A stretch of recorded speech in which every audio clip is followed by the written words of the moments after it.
Mother wants us to forgive our manipulative golden older brother for cheating with the fiancée of his siblings. The root of unfairness has run so deep in the family that it's tearing everything apart. I never thought I'd see the day when my family could unravel like this. If someone had told me a year ago that my older brother Caleb would do something so unforgivable, I'd have laughed. Caleb has always been the golden child, the one who did everything right. Or at least that's what my mom has always made us believe. But now, sitting here in my apartment, replaying the nightmare that happened just weeks ago, I can't stop thinking, how did we get here? It started with Logan's wedding. Or what was supposed to be Logan's wedding. My younger brother Logan is the most genuine person I know. He's quiet, thoughtful, the kind of guy who'd give you his last dollar without a second thought. When he got engaged to Avery, we were all thrilled. Avery was smart, funny, and seemed to love Logan just as much as he loved her. They were perfect together, one of those couples you see and just know they're going to last. And then Caleb happened. The details are still murky even now. One week, Logan and Avery were picking out flowers and finalizing the guest list. The next week, Avery was calling off the wedding. I remember that day so clearly because Logan showed up at my door completely broken. His face was pale, his eyes red-rimmed from crying. He told me Avery had ended things. She wouldn't explain why, just said she couldn't go through with it. At first, I thought maybe it was cold feet. It happens, right? Weddings are stressful. But then the truth came out. Not even 3 days later, Caleb, the same Caleb who was supposed to be Logan's best man, showed up at a family barbecue with Avery. My mom, Linda, had invited us all over for family time. I hadn't seen Logan since he showed up crying at my door, and I was hoping to check on him. I'll never forget the moment Caleb strolled into the backyard with Avery, holding her hand like it was the most normal thing in the world. The entire yard went silent, like someone had hit pause on real life. I looked at Caleb, then at Avery, trying to process what I was seeing. "What the hell is this?" I asked, louder than I meant to. Caleb, the king of smug grins, shrugged like it was no big deal. Avery and I are together now. Logan wasn't there, thank God, but my sister Riley, who'd been pouring lemonade, dropped the pitcher. Glass shattered on the patio. My mom looked at Caleb with an expression I couldn't read, but it wasn't shock. That was the first red flag for me. Linda knew. Somehow she knew this was happening, and she hadn't warned anyone. "You're joking," I said, my voice shaking. I was hoping this was some sick prank, but Avery wouldn't look at me. She kept her gaze fixed on the grass, her face flushed with guilt. Caleb gave me his calm down look, something I've hated since we were kids. "It's complicated, Mason," he said, his tone maddeningly casual. "But this is what's best for everyone." "For everyone?" I snapped. "What about Logan? What about the fact that you just stole your brother's fiancée?" Avery flinched at the word stole, but Caleb didn't miss a beat. "Things didn't work out between her and Logan. We didn't plan this." But I didn't let him finish. I stormed off, too angry to even look at him. Riley followed me into the kitchen. She was shaking as she whispered, "Did you see Mom?" She didn't even say anything.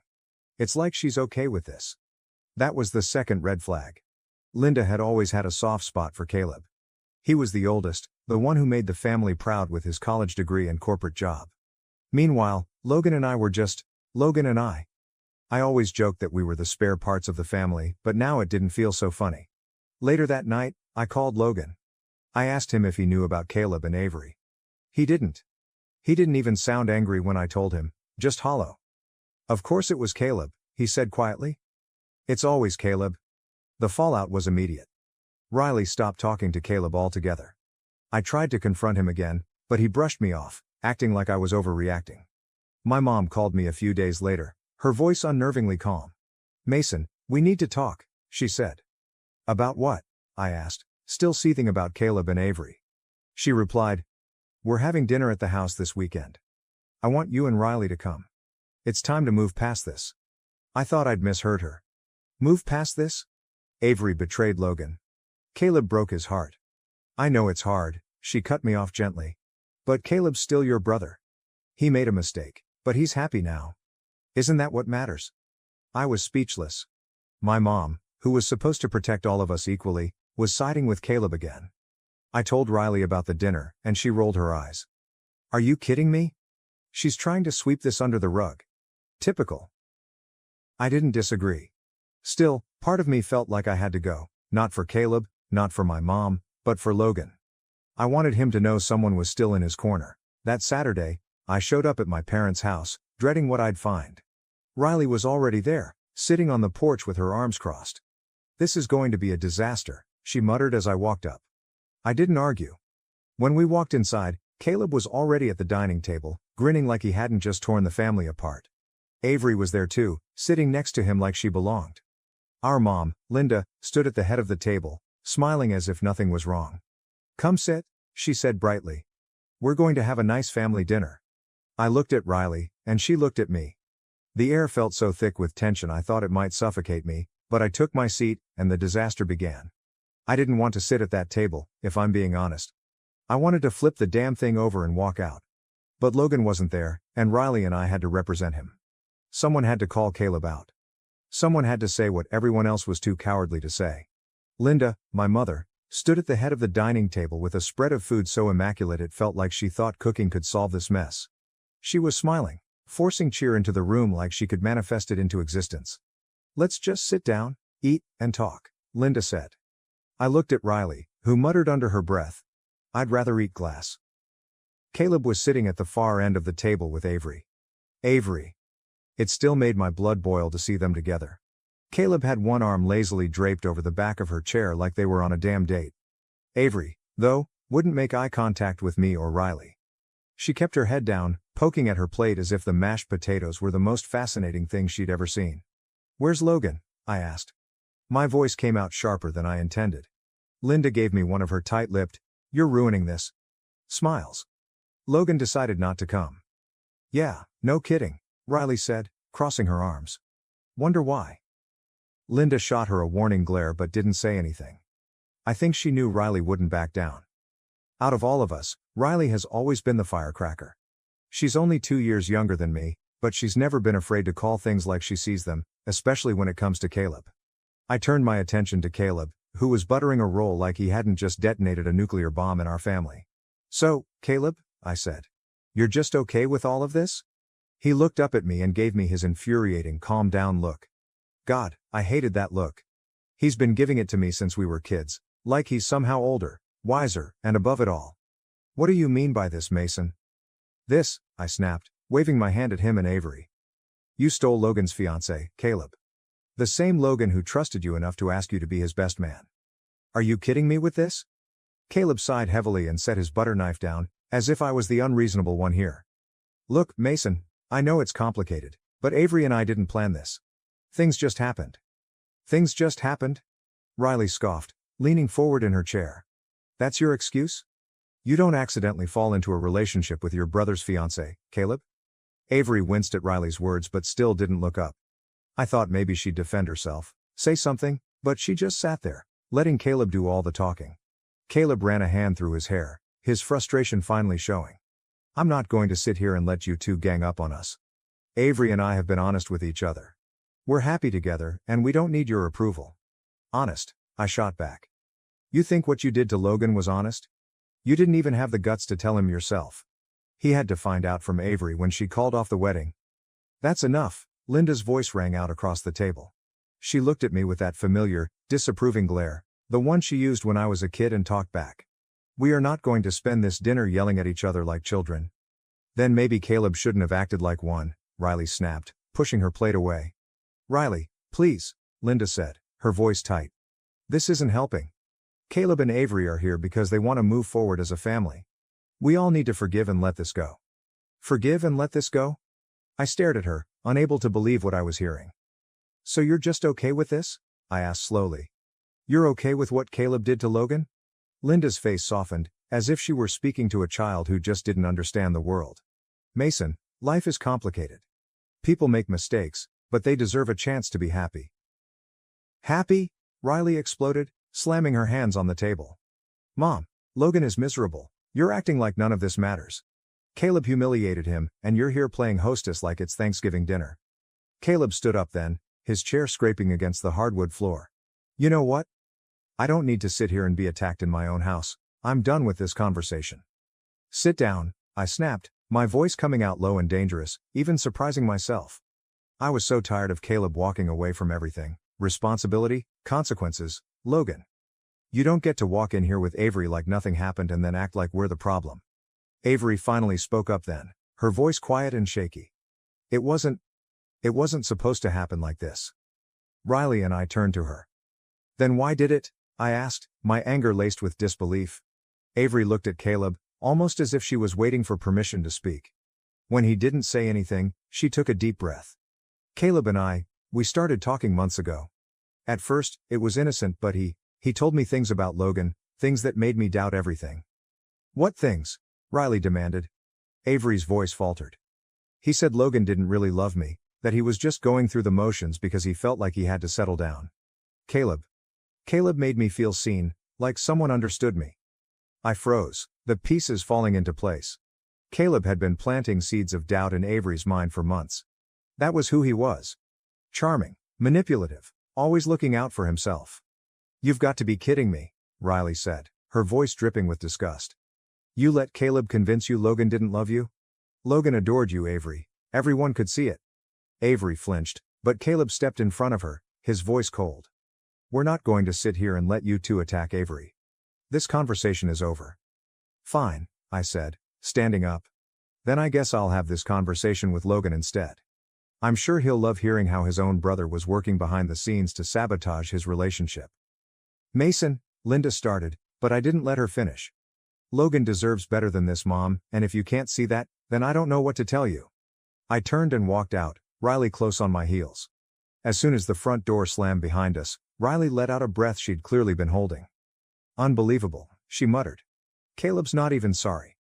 He believes his own lies. I didn't answer. My mind was spinning with what Avery had said, how Caleb had gotten into her head and twisted her feelings. This wasn't some accidental romance. Caleb had been orchestrating this for months, and Linda, for some reason, was choosing to ignore it. As we got into Riley's car, she turned to me. We have to tell Logan. I know, I said. But I don't think this ends here. And I was right. It didn't. The ride to Logan's apartment was quiet, except for the hum of Riley's engine. She didn't say anything, and neither did I. We were both thinking the same thing. How the hell were we supposed to tell Logan about this? It was one thing for Avery to call off the wedding, but knowing Caleb had been manipulating her for months, that felt like a different beast entirely. When we got to Logan's place, I half expected him not to answer. He'd been a ghost since the breakup, shutting himself away from everyone except for the occasional text. But after a moment, the door cracked open, and Logan stared at us with dark circles under his eyes. He looked thinner, like he hadn't been eating. Hey, he said, his voice quiet. Didn't think I'd see you guys tonight? Can we come in? I asked. Logan hesitated for a beat, then stepped back to let us inside. The apartment looked just as tired as he did. Takeout containers were stacked on the coffee table, the blinds were drawn, and his couch looked like it doubled as his bed these days. Logan noticed me staring and gave a humorless chuckle. Yeah, I know. It's a mess. Take a seat. He gestured to the couch, brushing some papers off the cushions. Riley and I sat, but Logan stayed standing, leaning against the wall with his arms crossed. He looked defensive, like he knew we hadn't come for a casual visit. What's up? He finally asked, his eyes flicking between us. Riley didn't wait. Logan, we need to tell you something. About Caleb. The second she said Caleb's name, Logan tensed. His jaw tightened, and his eyes narrowed. I don't want to talk about him. You need to hear this, I said gently. It's about what really happened with Avery. Logan flinched at her name. For a second, I thought he was going to kick us out, but he let out a shaky breath and sat down in the armchair across from us. Fine. Say whatever you came here to say. I didn't sugarcoat it. Logan deserved the truth, no matter how much it hurt. Avery told us tonight that Caleb had been talking to her for months. He told her things, made her believe you didn't really love her. Logan's expression didn't change at first. He just stared at me, completely still. I wasn't even sure he'd heard me. But then, slowly, he looked away, and his fist clenched against his thighs. So Caleb convinced her to leave me, he said softly, his voice barely above a whisper. Manipulated her, Riley corrected. He played with her head, Logan. She said she thought you were just settling for her because Caleb got in her ear. Logan laughed bitterly, but there was no humor in it. Of course he did. That's Caleb, he's always been good at taking things that don't belong to him. The anger in his voice surprised me. Logan has always been the calm one in our family. If I'm the middle child who's constantly stuck in the middle, and Riley is the firecracker, Logan is the quiet anchor. He doesn't get mad. He just gets sad. But now he looked furious. He's done this before, Logan said suddenly, staring at the floor. What do you mean? Riley asked. Logan looked up, his expression dark. You really think this is the first time Caleb's gone after something that was mine? Remember when I tried out for the soccer team in high school? I frowned, trying to piece it together. Yeah, you didn't make the team. Logan smiled bitterly. No, I did. I made the team. But Caleb convinced the coach I was unreliable and that he'd be a better choice. I didn't find out until years later. Caleb made varsity, and I got cut. Riley's eyes widened. What? Logan, why didn't you say anything? Because nobody would have believed me, he said with a shrug. It's always been Caleb. Caleb's the golden boy. Caleb can do no wrong. Hearing this, something clicked in my head. For years, Caleb had been the center of our mother's universe. He was charming, ambitious, and confident, everything a perfect oldest son is supposed to be. But now, the cracks were showing. Caleb didn't just take things because he wanted them. He took things to win, to prove he was better than the rest of us. Logan, I said carefully. Why do you think he did this with Avery? Logan looked at me like I was stupid. Because he could. Caleb's always been jealous of me. It's subtle, he hides it well, but it's there. I think he saw how happy I was with Avery and decided he needed to take that away, just like he's taken everything else. There was silence for a moment. Riley looked like she wanted to punch a wall, and I felt sick to my stomach. Logan was right. This wasn't just about Avery. This was about Caleb needing to prove, time and time again, that he was the best, no matter who he hurt in the process. Logan rubbed a hand over his face. You know what the worst part is? I loved her. I really, really loved her, and I trusted Caleb. I thought he was happy for me. I'm sorry, I said quietly. It felt so hollow, but I didn't know what else to say. Logan shook his head. I don't need you to be sorry. I need you to tell me what you're going to do about it. Riley frowned. What do you mean? I mean Caleb isn't done, Logan said, his voice hard. You think he's just going to stop after this? He's already got Mom on his side. He'll keep twisting things until the rest of the family forgives him, and suddenly I'm the bad guy for not letting it go. That's what he does. Riley and I exchanged a look. I hated to admit it, but Logan was right. Our mother was already laying the groundwork for us to move past this. If we didn't do something, Caleb was going to come out on top like always. We need to talk to Mom, Riley said. She has to see what's happening. She can't keep defending him. Logan snorted. Good luck with that. Mom will defend Caleb until the day she dies. You're wasting your time. I didn't want to believe that, but deep down, I knew Logan wasn't wrong. Linda had always made excuses for Caleb. Maybe it was because he was the firstborn, maybe it was because he reminded her of herself. Whatever the reason, she'd been turning a blind eye to Caleb's behavior for years, and it had finally led to this. But as I sat there, watching my little brother sit in his wrecked apartment, I knew one thing for certain. Caleb wasn't getting away with this. Not this time. We're not letting him win, I said firmly. Not this time. Logan looked at me for a long moment, then nodded. Good. Because I'm done being Caleb's punching bag. As Riley and I left Logan's apartment that night, I felt something shift in me. I was done too. Done playing nice, done letting Caleb walk all over everyone while Linda cheered him on. It was time to confront Caleb, and this time, I wasn't going to hold back. It didn't take long for Riley and me to decide what had to happen next. Caleb needed to be confronted, really confronted, and not just about Avery. This wasn't just about Logan anymore. This was about everything Caleb had been doing for years, the way he manipulated people, twisted situations, and made himself look like the perfect son while leaving the rest of us in the dirt. Logan was right. Caleb wasn't going to stop until someone made him, and we were going to make him. The next morning, Riley and I showed up at our parents' house unannounced. Linda opened the door, surprised to see us. She looked tired, like she'd been up all night worrying. Honestly, good. She should be worrying. Mason, Riley, she said, forcing a smile. What are you doing here? We need to talk to Caleb, I said, brushing past her into the living room. Riley followed me, and Linda sighed heavily as she closed the door. This again? She said, her voice already tired. Can't you just... No, Mom, Riley cut her off, turning to glare at her. We can't. Caleb's here, right? Linda hesitated, then nodded. He's upstairs, but I don't know why you... Perfect, I said, heading for the staircase. Mason, Linda called after me. Don't start anything, I ignored her. At this point, I didn't care what Linda thought. She'd enabled Caleb long enough, and it was time for someone to do what she wouldn't. Riley and I marched up the stairs and down the hallway to Caleb's old bedroom. The door was half open, and we didn't bother knocking.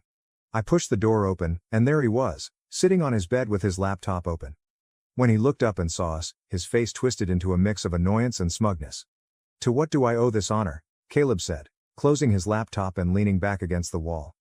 "Here to lecture me some more?" "We're not here to lecture you," I said, crossing my arms. "We're here for answers." Caleb rolled his eyes. "I've already explained everything. Avery and I didn't plan this. Things just happened.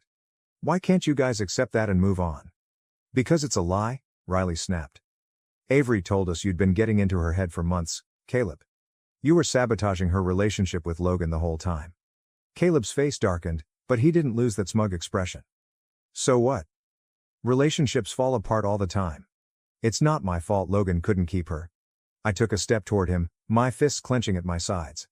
"You think this is a game, don't you? You don't even feel bad about what you did." "Why would I?" Caleb shot back. "Logan was never right for Avery. I did her a favor." "You stole her," Riley yelled.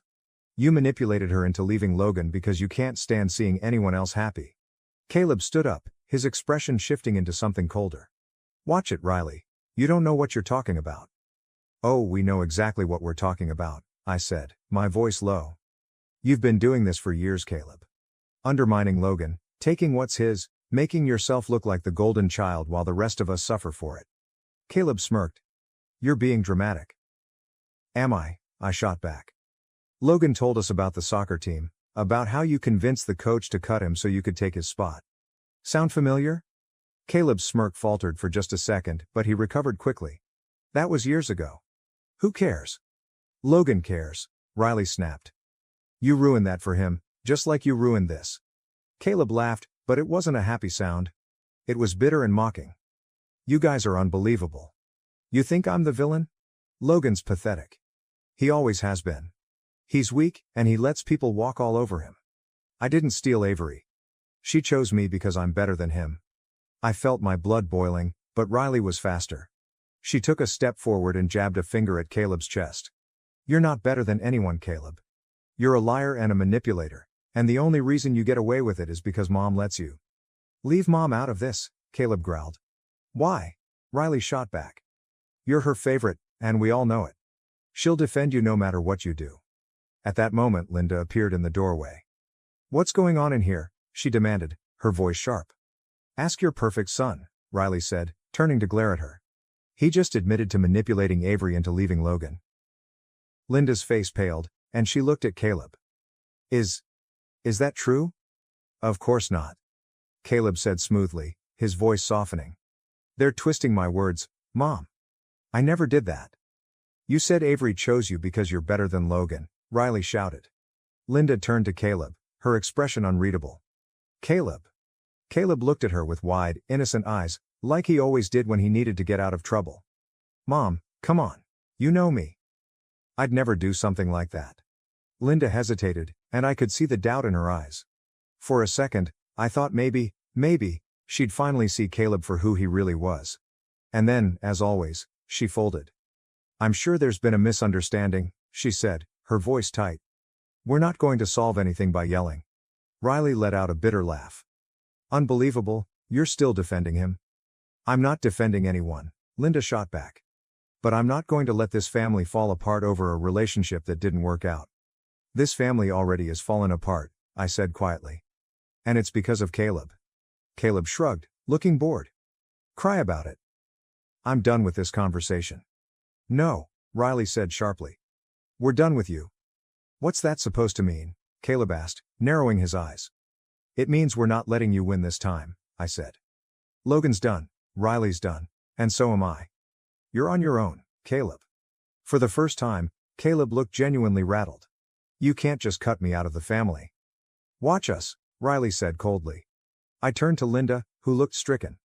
"Mom, you can pretend Caleb's perfect all you want, but the rest of us aren't playing along anymore. You're either with him or you're with us, you decide." Linda looked at me like I'd slapped her. "You can't ask me to choose." "You've already chosen," Riley said quietly. "You just don't realize it." Caleb said nothing as we left. For once, he didn't have a smug comeback or a lazy shrug. I think he realized in that moment that he'd pushed too far, that he'd finally lost control. As Riley and I walked out of the house, I felt a weight lifting off my shoulders. Caleb might not face real consequences today, but he would eventually. People like Caleb always do. And for the first time, I wasn't going to be there to catch him when he fell. We didn't hear from Caleb or Linda for a few days after the confrontation. Honestly, I think they were both waiting for us to come crawling back like we always did, especially Linda. That's how it had always gone in our family. Caleb messed up, Mom smoothed it over, and the rest of us had to bite our tongues for the sake of family unity. But not this time. Riley and I had made our choice, and when we told Logan about what happened at the house, he actually looked relieved. "It's about time," he muttered, shaking his head. You have no idea how long I felt like I was screaming into a void. Over the next week, Linda tried to reach out to us, first through calls, then through texts. Every message was the same. "We need to talk. This isn't how family acts. I know you're angry, but this has gone too far. Caleb is your brother. You don't understand the whole story. Come to dinner and let's talk about this." We ignored her. For the first time, Riley, Logan, and I were on the same page, and it felt freeing. Caleb wasn't our responsibility anymore. If Linda wanted to cling to him, that was her choice, but we didn't have to play along. Unfortunately, Caleb wasn't done. It was a Thursday night when I got a call from an unknown number. I don't usually pick those up, but something told me to answer. "Hello? Mason." It was Caleb. For a second, I didn't say anything. I'd half expected him to show up at my door, but hearing his voice still caught me off guard. He sounded off, not smug or arrogant, but desperate. "What do you want?" I asked, my voice flat. "I need to talk to you," Caleb said quickly. "It's important." Hard pass. "Mason, please?" His voice cracked, and it startled me. Caleb never asked for anything, he demanded it. Against my better judgment I said, "Fine. Talk. Not over the phone. Meet me at the depot in an hour. Please." The depot was an old diner we used to go to as kids.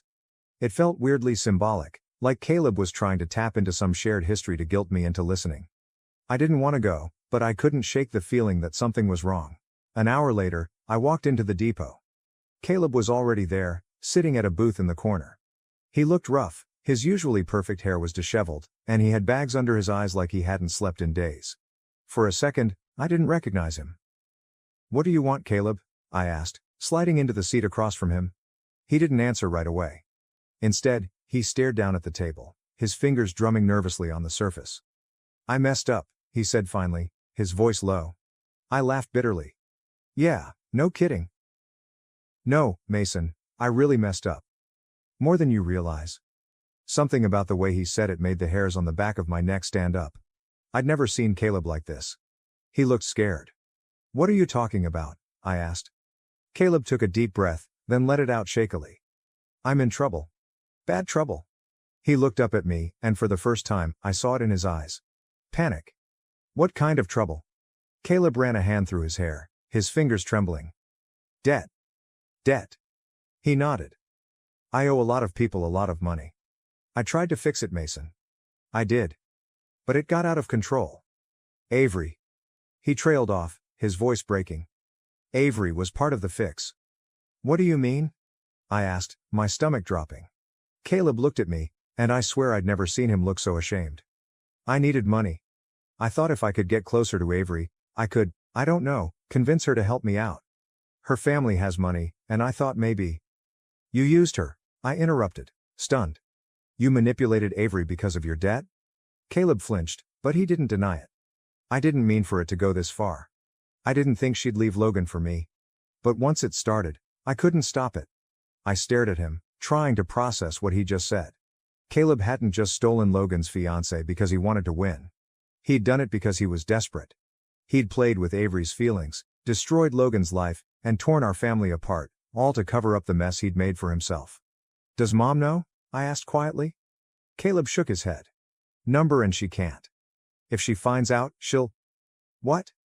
"Finally see you for who you really are," I said bitterly. "Good. She deserves to know the truth. Mason, please," Caleb's voice was pleading now. "I'm asking you to help me. I don't have anyone else." "Help you?" I laughed in disbelief. Are you serious? After everything you've done? You're my brother, Caleb said weakly. Family is supposed to stick together. Don't you dare pull the family card, I shot back. You don't get to hide behind that after what you did to Logan. Caleb looked at me like a drowning man begging for a life raft. Please. I can't fix this without you. For the first time in my life, I felt nothing for Caleb. No anger, no resentment, just emptiness. He wasn't my brother anymore. He was just a man who'd burned every bridge he'd ever had. You need help, Caleb, I said, standing up. But it's not going to come from me. Caleb opened his mouth to argue, but I walked away before he could say another word. Riley, Logan, and I met at my apartment later that night. I told them everything Caleb had admitted, and for once, nobody was surprised. He's always been like this, Logan said quietly. It just took him this long to fall apart. What about Mom? Riley asked. Do we tell her? I thought about it for a long moment, then shook my head. She's made her choice. If she wants to believe Caleb's perfect, let her. But we're done, with him, with her, with all of it. For the first time in years, I felt free. Caleb wasn't my responsibility anymore, and neither was Linda. I'd spent my whole life trying to hold this family together, but now I realized something. Sometimes you have to let things fall apart. Logan looked at me and Riley, a faint smile on his face. We're going to be okay, right? Yeah, I said, smiling back. We're going to be okay. And for once, I believed it.